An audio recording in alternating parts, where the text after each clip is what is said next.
The Duviri Paradox is Warframe's latest headline update or expansion, depending on who you ask. This is both an endgame quest and an optional new player experience. A true paradox. Completing the roughly 2-hour-long story quest will unlock the Duviri experience, a roguelite mode that tasks you with completing various objectives, earning decrees that are random modifiers to increase your power and change your playstyle, and for new players you can earn a free Warframe each week with much less grinding than it would usually require. And for an endgame player you get Incarnate adapters that upgrade an existing weapon to seriously amp up its power. This update is really good, with some bad spots. To find out why, let's start with the story quest itself. So this quest can be done as a brand new player instead of doing the usual quest Vor's Prize in the Origin system, or it can be done at any point by a returning or current player. This is both spoilers and not really. For new players, the information is untold truth. Knowledge you will know, but not right now. And for endgame players, it's partially an answer to long-standing questions. That also raises a lot more questions. Without spoiling it, you're basically given a rundown of how Duviri works. You get some lore about the world and characters inside and outside of Duviri, like this guy that's really into water sports. One more bucket of piss splashed in my face for the world to see! In the quest, at the end of every day you are killed, and in the morning you begin anew. You seek to break the cycle and find out who the King Dominus Thrax really is, all whilst uncovering the secrets of Duviri. At around just over 2 hours long, this quest was good in a cinematic sense, but for veteran players, we came in with a list of 10 questions we wanted answered, and we basically only got one. Whilst the last cinematic quest, The New War, which was 6 hours of lore, new gameplay mechanics, and digital extremes trying new stuff at the best of their ability, that update gave us 50-50 question to answer ratio. Duviri felt like a little bit of a letdown in terms of finding out key story details that players have been waiting years to find out. Also seriously, the New War campaign quest was phenomenal. I wasn't doing YouTube when it came out, but oh my fucking god. Immediately after completing it, I just wanted Digital Extremes to make a single player game again, because the New War showed if they try hard enough, they can do something really amazing. I've never wanted to replay a Destiny campaign, but I sure as shit wanted to replay the New War immediately after finishing it. For new players, Duviri acts as an alternate tutorial or starting experience, and on one hand, this would be an awesome starting experience. The power fantasy Duviri brings with its roguelite decrees is super fun, and exactly what kind of power fantasy Warframe is all about. But on the other hand, it's nothing like the regular Warframe gameplay loop. You're not running around on tile sets and navigating corridors. The flow of Duviri and the regular gameplay is completely different. For non-Warframe players, I'll be referring to the normal Warframe gameplay as the Origin system, as that's the levels where 99% of the gameplay will take place. Once you've completed the Duviri Paradox quest, you can return to the regular Origin system, or start a run of the Duviri experience. Let's do that so we can go over the flow of a usual run, and talk about a big complaint I have with the update. So you wake up in a cave, greeted by our old boy Teshin and its cute yet horrifying rabbit. You're given a selection of Warframes and weapons to choose from. If you're a new player doing this, you only own the starter frame that you chose in the initial tutorial. But the great thing about Duviri is that they loan you everything you want. Random really is random in Duviri. You could roll the latest frame in her Jamussi, or you could get another starter one. You could get one of the best AoE clear weapons in the game, or you could get a shitty Stug. You can increase the amount of options you get using a mechanic called Intrinsics that we'll get into later. Once you've selected a Warframe, primary, secondary, and melee weapon, you can head into the Paradox. Now all of Warframe's open worlds have weather cycles, except for Duviri. Duviri has spirals. Spirals that are based on the mood of the king at the current time. These rotate over time and affect the visuals of Duviri, the story that you will experience, as well as elemental bonus damage that the enemies will do to you. You have anger, joy, envy, fear, and sorrow. Joy is my favourite visually, as you get to fully experience and appreciate the otherworldly visuals DE worked hard to create. On the other hand, sorrow makes everything look black and white. Whilst technically cool, it makes things feel a little bit mushy at points. Condensed, the spirals will affect what Duviri looks like and what kind of story your guide will tell you, as each mood gets a different guide. Once you spawn into Duviri, you're given a task to do by the guide. The guide will make you do a total of 6 tasks before a final encounter. Let's assume our first task is to kill some Dax soldiers as requested by the guide. In Duviri, you don't play as a Warframe, you play as the Drifter. I'm not going to explain anything about them lore-wise because I already put my foot in spoilers in my Destiny or Warframe video. You can only play as the Drifter in the overworld, and can selectively play as the Warframe in the Undercroft that we'll get into shortly. The Drifter has a gun that the regular Warframe players have had access to for a while, and the biggest brand new addition players have been waiting for, Drifter Melee. DE talked about this as Souls-like combat. Blocking and parrying, dodging with timing, a tactical experience. If you play correctly, it can look really cool, but honestly, I don't think this is for me. At first I thought maybe I was just bad, or I hadn't gotten enough decrees to make you feel powerful, but long wind up and down times on attack animations stop you from being able to block or parry properly. Parrying is satisfying, but the execution animation needs work, as something about the camera and animation just feel off. Enemies mostly telegraph their animations well, but some enemies jump around, some just forget what they're doing, and when there's a group of 4 or more enemies, you probably don't want to melee and just pull out your gun. Locking onto enemies when there are more than 3 feels like a death sentence. For locking on, they got the camera movement and feel done really well in my opinion, and aesthetically it looks Souls-like, but it becomes a chaotic mess with the controls, various ranged enemies, and not being able to cancel out of your end of swinging animations to parry. It really limits your abilities and playstyles when you either just have to mash and pray you kill them first, or do a couple of attacks, wait through the dead air before they attack you back, and then repeat until they're dead. Now you could do all that melee combat, parrying, dodging, and fighting the combat system, or may I introduce you to my little friend over here, a gun. After you complete each encounter during the Duviri experience, you get a decree. Decrees are the roguelite power scaling you get that make each run a little bit different. They come in all shapes and sizes, like increasing critical chance whenever you melee, restoring health on kill, increasing speed depending on how many decrees you have. As a note, I love playing with this decree.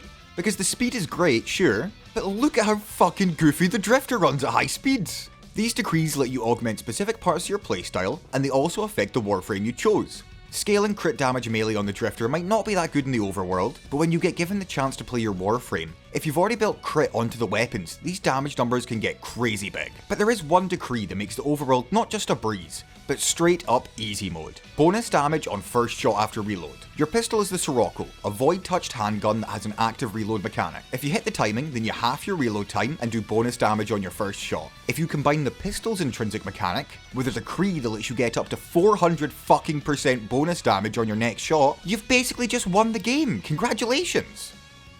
Holy Jesus. What is that? With this decree, you ignore all the hard work DE put into their new combat system by just one-shotting any enemy you see. I almost feel guilty every time I do this build. I keep gaslighting myself, being like, maybe melee isn't as rough as I think. They did work really hard on this. Should I just play the regular way? And then I play the regular way and go straight back to blasting fools for a faster clear. But the decree system is awesome. We'll talk about how crazy good it is in the Warframe only mode shortly, but for now, the decrees elevate the Plains of Duviri from an average experience to a fun one. So you've done the first task that your guide asked you to do. You could go on to the next one, or you could do some side activities to get more decrees. The side activities in Duviri range from plain combat encounters, to solving environmental puzzles, or fishing but not with a rod, just mind-jacking straight into the fish and eating other fish to show how much of an alpha predator you are. There's even Shaz when playing this Guitar Hero Lite. It might be a little bit rough to play, but I fucking love rhythm games, so this is a bonus mark for me. There's also Kaith Racing, which leads us perfectly onto the Kaith, aka a horse. On the ground, the Kaith controls well. It's got a good sense of speed, decent turn radius, and has nice animations. But because this is Warframe and they're always on their bullshit, this motherfucker can fly! With a specific button combination, your Kaith expands its wings and soars the skies of Duviri. Once again, this is another system that is ambivalent. I love the movement potential you can do, and it's really convenient for traversal. But the air controls aren't great. Turning can be rough. When trying to ascend, you don't go up gradually, but in incremental jumps from the Kaith, meaning that you can go further than you'd like. But just soaring around the skies and viewing the scenery can be wonderful. Honestly, whilst I have some handling complaints, it's pretty good overall. So once you've progressed through 2 or 3 of the 6 objectives, you'll be tasked with going to the Undercroft. The Undercroft is a place where the King of Duviri has less power, and as such, you can use your Warframe. This is the Warframe only area where you do one of the regular mission types from the Origin system, like Defense, Survival, Excavation, or Extermination. And for some reason, Void Flood? Explaining Void Flood for a non-Warframe player risks the potential for spoilers, so for now, let's just accept it might be a lore tease, or just stretching the lore to make the mechanics work in the Undercroft. Honestly, the Undercroft as part of the Duviri experience as a whole is a bit weird in my opinion. Like, did they think that Warframe players have such short attention spans that they need to be put in their overpowered Warframes every 10 or so minutes, otherwise they just lose interest in a different gameplay flow? Doing the Undercroft as a part of the 6 objective Duviri experience almost feels out of place. But the Undercroft is also a standalone mode outside of the Duviri experience, and that's where it really shines. Which we'll get to soon, I promise. I just have to ramble a little bit more. So you've done some side objectives for more decrees, you've progressed through the 6 main objectives you were given. Now it's time to end the loop in style. You summon the giant Oro Worm, a guardian of Duviri, and the only thing stopping you from finishing your objective. Mount up and ride into the skies to take it on, destroying its projectiles to gain speed boosts. You mount it in a mechanic reminiscent of a sci-fi Shadow the Colossus. Take control of the worm and destroy the towers blocking the portal. You don't control the worm for long in this section, but somehow they really capture the feeling of being a giant wiggly boy. With the towers destroyed, head to the portal for a showdown against the worm. Whilst this was cool on the first time, sadly it feels underwhelming on subsequent kills. It just revolves around shooting the worm's 3 big red bits, killing some enemies, shooting the red bits again, killing some enemies, Shooting the red bits again, and the worm is defeated. You claim your rewards, and then are left in the open world with a choice to do more side objectives for a small amount of materials, or to leave the run and go back to the origin system to do regular Warframe gameplay, or begin the day anew and go for another run. One of the rewards for completing a run is 10 Pathos Clamps. These are a new kind of resource only earned for completing a full run of the Duviri experience. Clamps are used to purchase one of the 4 additional Drifter melee weapons. At 50 Pathos Clamps each, except for one that's 60, it's 26 Duviri runs to get all the melee weapons. Every Drifter melee weapon you unlock also gives you a version of it in the origin system to use with your Warframe. With a general estimation of an 18-minute run, it's about 7.5 hours to get them all. For Warframe, this is a fair grind. You also have the ability to get them for Platinum, the premium currency, but 250 each is pretty expensive in my eyes. So we understand the flow and the power scaling on an individual run. Let's talk about Intrinsics. After completing each objective, be it regular or a side one, you gain a small amount of Drifter Intrinsics. This is how you upgrade yourself for more power in between runs. There are 4 intrinsic paths, each upgrade costing more than the last, scaling up to a pretty high number. You have Combat, Riding, Opportunity, and Endurance. Combat is generally for amping up the Drifter's power, but a few also affect Warframes themselves, like each decree granting 10% more damage, or using an ability increases damage for a short time. Riding is the weakest of the 4, and only affects your Kaith and Traversal. At rank 4 you can fast travel around the map, and rank 8 lets you name your Kaith. Frankly, this upgrade really feels like padding, as it'd be nice to name them from the get-go. Opportunity is what myself and many others put the most points into early. This affects the decrees you can get, getting more Warframes and weapon choices in the cave, and the ability to get some unique stock in the Duviri exclusive trader. Endurance is Drifter's survivability. This is a very boring but useful tree, increasing health per decree gained, parrying, restoring health, more revives and the such. Whilst not crazy deeps in terms of power scaling, all the trees except Riding feel good and like they have a substantial impact on the game. I understand that Riding is going to be boring in concept when it only affects the horse and traversal, but it just feels like the tree will max last because you have leftover intrinsics. The other main mode of Duviri is the Circuit. This is an endless Warframe only mode. It's the Undercroft sections from the Duviri experience, but continuous. And honestly, I'm surprised by how much I love this mode. I expected to enjoy it, yeah, but the absolutely ridiculous power scaling you can get to is some of the funnest Warframe has ever been. You could roll some bad weapons you don't have builds for, but the nature of the decree system means that sooner or later, everything becomes lethal. The circuit has 2 difficulty levels with different rewards, Regular and Steel Path. Regular circuit is aimed at new players and lets you unlock the parts required to craft a Warframe. You choose from 3 frames, and whichever one you choose, any progress earned in the circuit goes towards gaining its parts. This is fucking awesome. Even as a late game player myself, there are some frames I just haven't grinded for, either through laziness or because I know they're a pain in the fucking ass to get. But this condenses it into its own linear progression and will be amazing for newer returning players. For veterans, you have the Steel Path difficulty. Steel Path is unlocked by completing every single node on the Origin System star chart. This is a big undertaking and can't be accidentally done.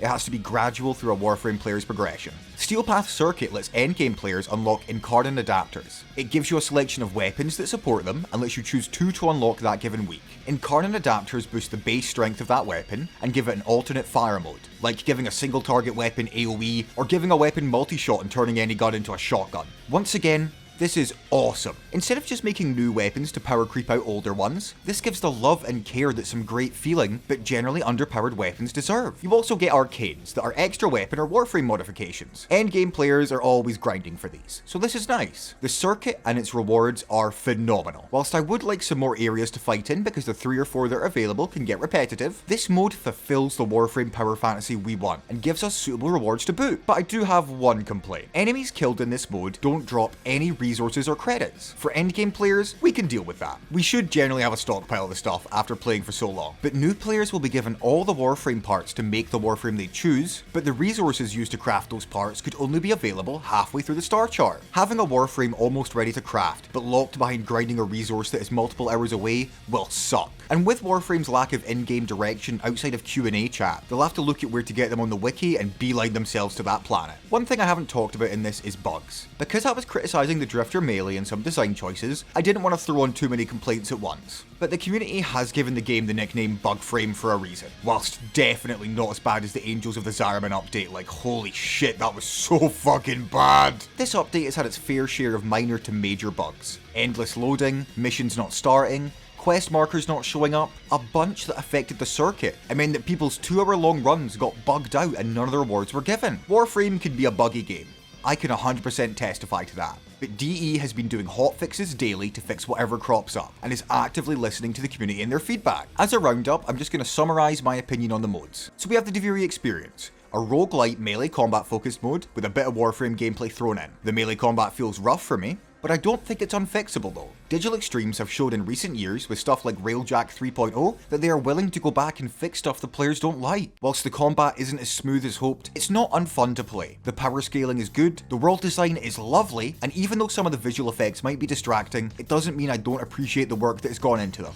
If I had one request, it would be to make an endless scaling version of the Duviri experience. Ignore the boss fight, or use it to choose to end a run, but I want the ability to keep doing side and regular objectives, gathering resources in the open world, all whilst the enemies get stronger and stronger, providing a challenge in the open world that I never really felt aside from enemy spam. The Duviri experience as a mode is a solid 7 out of 10 for me. I enjoy going through it, but once I'm done with my grind, I don't think I'll be doing too many reruns unless I need specific materials, or if I wanted to help a friend. On the other hand, the circuit is the roguelite Warframe only endless missions. Whilst the missions themselves are just from the Origin system, and are ones we've done thousands of times before, with the decrees changing up the powers and weapons you build into, it really makes things feel as fresh as they could for stuff we've done before. The rewards are excellent for both new and older players, and though I do want enemies to drop Origin system resources for new players, this mode exceeded my expectations. This is an 8, or maybe even a little bit more for me. I'll definitely be doing my weekly grind for this mode to get my incarnate adapters and a spare frame if I need it for feeding to the helmet. Overall, I enjoyed this update. After 4 years of waiting for people, did it live up to the hype? In my opinion, not exactly. But that doesn't mean it's not a solid update that sets a good precedent for the future of Warframe. Whilst this does at points feel like they're testing the waters for Soulframe and its melee combat, I enjoy what they've tried. And as both a pro and a con, it's completely optional. Warframe does have a very big content island problem with things you don't really need to do, but I recommend this update to any returning player, and especially to newer players. This update will really help you get different Warframes and gear, as well as to try the depth and breadth that Warframe's combat entails. For now though, that's all from me. Like and subscribe if you feel like it, and remember, it's always morally correct to pirate Nintendo games. Thank you for watching.